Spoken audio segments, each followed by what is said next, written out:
الحمدللہ والصلاۃ والسلام علی رسول اللہ اما بعد۔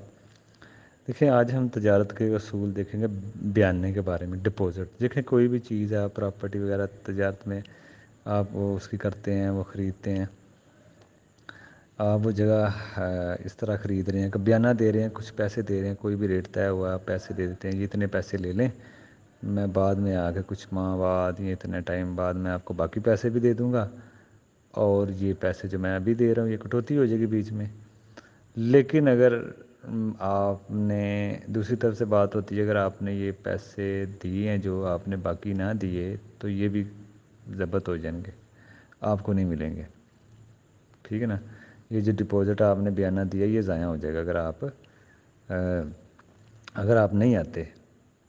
تو یہ آپ کا جو اگر تو آپ آ جائیں تو پھر بعد میں پیسوں سے آپ کا جو بیانہ وہ کم ہو جائے گا، پیسے اس حساب سے کم دے دینا، اگر آپ نہ آئے تو آپ کا بیانہ ڈپوزٹ ضائع۔ تو اس موضوع پر بھی علماء کا اختلاف ہے، سارے علماء نے یہ کہا ہے کہ یہ ناجائز ہے، سوائے امام احمد بن حنبل ان کی رائے ہے، کوئی سعودی کی کمیٹی، شیخ بن باز کے فتوے ہیں، یہ تجارت ہو سکتی ہے، کیونکہ وہ کہتے ہیں کہ سلف میں کچھ اقوال ملتے ہیں، حدیثیں نہیں ملتی، جو ملتی ہیں وہ ضعیف ہیں، سلف کے وہ اقوال ملتے ہیں کہ یہ ایسے ہوا ہے، کچھ لوگوں نے اس تجارت کو صحیح سمجھا ہے،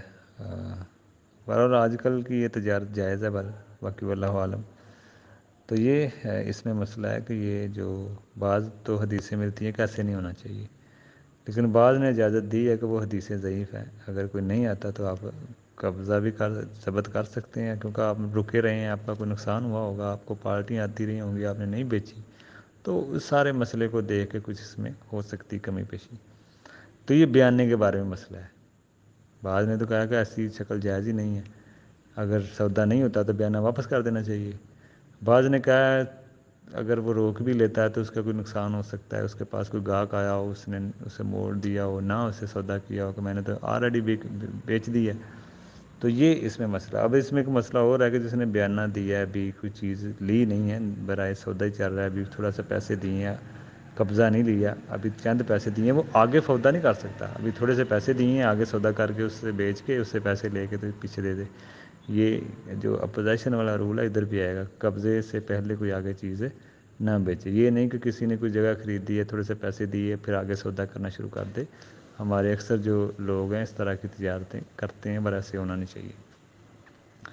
دوسرا اس میں مسئلہ ایک یہ ہے کہ اگر کوئی ویسے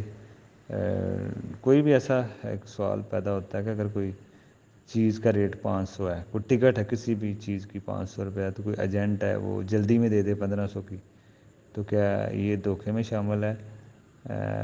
تو ایسا ہونا چاہیے، کیا ایسا ہو سکتا ہے؟ کوئی چیز کا ریٹ ہی 500 ہے تو کوئی ایجنٹ بیچ میں آ کے کہتا ہے میں آپ کو جلدی لا دوں گا تو آپ مجھے 1500 دے دیں یا 1000 دے دیں، تو اس میں اہل علم کی رائے ہے کہ یہ واضح اگر وہ پہلے ہی کر رہا ہے کہ یہ 500 کی چیز ہے، میں 1500 کی آپ کو خرید کے دوں گا، جلدی سے ذرا دے دوں گا، تو اگر وہ خود نہیں لے سکتا تو یہ بلکہ لے سکتا ہے، مجبوری کے طور پر وہ لے سکتا ہے، اگر کوئی سروس وہ دے رہا ہے خاص طور پر، کیونکہ یہ وہ پہلے بتا رہا ہے، تو یہ بھی بہرحال ہو سکتی ہے، ایسی کوئی شکل پیش آ جاتی ہے، جیسے اکثر ادارے ہوتے ہیں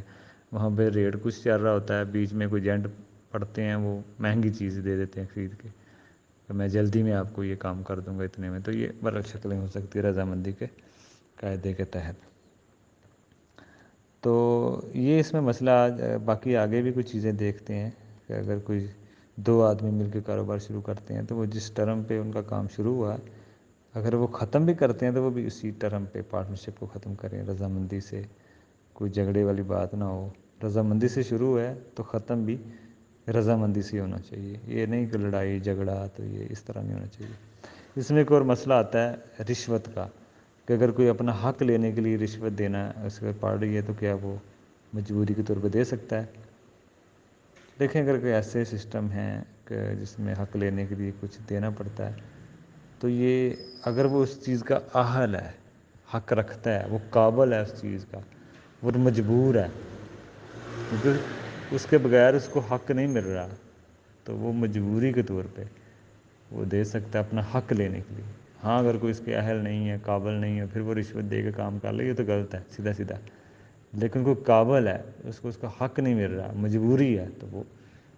مجبوری کے طور پر کچھ دے سکتا ہے. یہ بھی ایک اہل علم کی رائے ملتی ہے. اس میں ایک اور اصول ہے، ایک چیز اور ہے کہ جب بھی بندہ کوئی تجارت کر رہا ہے، کوئی چیز خرید رہا ہے، تو وہ واپس کر سکتا ہے چیز کہ نہیں کر سکتا. اس کو ذرا دیکھ لیا جائے اس مسئلے کو کہ آپ نے کوئی چیز خریدی ہے، کیا آپ واپس کر سکتے ہیں چیز؟ اگر تو آپ اسی جگہ ہیں تو آپ کر سکتے ہیں، چاہے آپ کی بات چیت ہو گئی ہے، سارا کچھ ہو گیا، پیسے لکھ بھی لیا ہے، پیسے بھی گلے میں چلے گئے، آپ نے دے دیے، سب کچھ ہو گیا. اللہ کے نبی نے فرمایا کہ جب بھی آپ کوئی چیز خریدتے ہیں، جب تک دو بدن الگ نہ ہو جائیں آپ وہ چیز واپس کر سکتے ہیں. ٹھیک ہے نا؟ اسی ٹائم، یہ نہیں کہ اب گلے میں چلے گئے تو کوئی حساب نہیں. نہیں، اختیار ہے، اسلام نے اختیار دیا، اگر اسی جگہ پہ کھڑا ہے، سامنے ہے، تو واپس کر سکتا ہے چیز کو. وہ اس کو بھی لینی چاہیے. وہ یہ نہیں کہہ سکتا میں نے نہیں اب کرنی، وہ لینی چاہیے. وہ نہیں کیسا بات ہو گئی ہے، وہ لے، کیونکہ حکم ہے شریعت پر، کیونکہ وہ ادھر ہی کھڑا ہے. ہاں اگر وہ لے کے چلا جائے چیز، پھر نہیں وہ کر سکتا. ہاں کر دے، دکاندار کر دے تو اچھی بات ہے، لیکن وہ باؤنڈ نہیں ہے دکاندار، اور اس کے پاس بھی اتھارٹی نہیں ہے کہ وہ واپس کرے. ہاں اگر اس چیز میں کوئی نقص نکلا ہے تو پھر وہ واپس کر سکتا ہے دکاندار کو کرنی چاہیے. کوئی نقص نکل آتا ہے، لیکن دکاندار اگر پہلے ہی نقص بتا دے کہ اس میں کوئی نقص ہے جی، یہ میں کم کر کے بیچ رہا ہوں، بعد میں نے واپس نہیں کرنی، تو پھر وہ واپس نہیں ہو سکتی. یہ بڑے ایک اہم پوائنٹ ہوتے ہیں. یہ آپ اصول کئی جگہوں پہ یہ اصول آپ نافذ کر سکتے ہیں، بہت ساری جگہوں میں یہ اصول اپلائی ہو سکتے ہیں. یہ جو باتیں ہیں، یہ جو اللہ کے نبی نے کہا کہ جب تک دو بدن الگ نہ ہو جائیں آپ چیز واپس کر سکتے ہیں. تو یہ سونے کی تجارت میں جیسے ہوتا ہے نا کہ ایک تجارت میں سونا بیچیں، دوسری میں خریدیں، تو اس میں یہی اصول ہے کہ سونا بیچیں پرانے والا. اگر الگ الگ تجارت میں اس کو کرنا ہے، وزن میں تو یہ برابر برابر ہوتا ہے نا، تو اگر الگ الگ تجارت میں آپ نے بیچیں تو سونا بیچیں، پیسے لیں، دکان سے باہر جائیں، دو بدن الگ کریں، وہ تجارت ختم کریں، پھر آگے دوسری کریں. اس میں بھی آپ کو یہ اشارہ ملتا ہے کہ یہ بدن والا جو مسئلہ ہے، اگر ایک بندہ دکاندار کے پاس گیا ہے، کوئی چیز خرید رہا ہے، کوئی مسئلہ ہو گیا تو ادھر ہی گھنٹہ ڈیڑھ بیٹھا رہا ہے، تو وہ کر سکتا ہے کیونکہ ابھی وہ لگ نہیں ہوا. تو یہ اس میں ایک مسئلہ ہے جو ہمیں پتہ ہونا چاہیے خرید و فروخت کے مسائل میں، تاکہ کسی کا کوئی جھگڑا نہ بنے، اختلافات نہ ہو. اگر سبھی مسائل جانتے ہوں نا، پھر چیزوں میں اختلافات کم ہوتے ہیں. آگے ہم انشاءاللہ کریڈٹ کارڈ کے بارے میں دیکھیں گے کہ یہ حلال ہے یا حرام ہے، اس میں کیا شکلیں ہیں، شریعت کی نظر سے یہ اس کو